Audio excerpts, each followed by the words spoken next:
Formal nang nanumpa bilang alkalde ng Banban Tarlac si Municipal Councilor Eranio Timbang kay DILG Secretary Bino Ravalos Jr. kaninang umaga sa Campo Crame.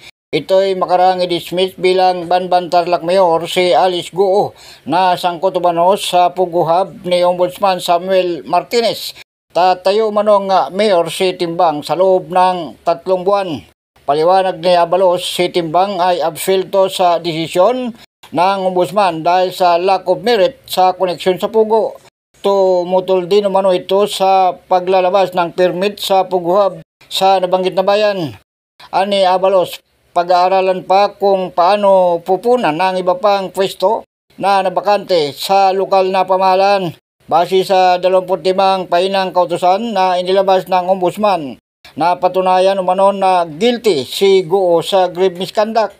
Kaya't natulan ito ng dismissal from the service with forfeiture of all retirement benefits at perpetual disqualification to re-enter government service. Kasabay nito, napatunayang guilty sina Municipal Business Permit and Licensing Officer Edwin Campo at Municipal Legal Officer Adin Sigua.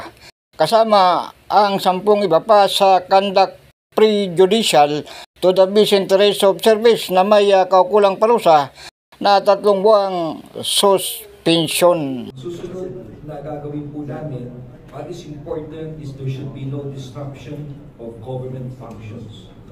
Importante tuloy-tuloy ang serbisyo ng munisipyo po ito. Ako si Edwin Moreno para sa DZRJ Radio Bandido TV, kasama mo sa pagtatanggol sa demokrasya.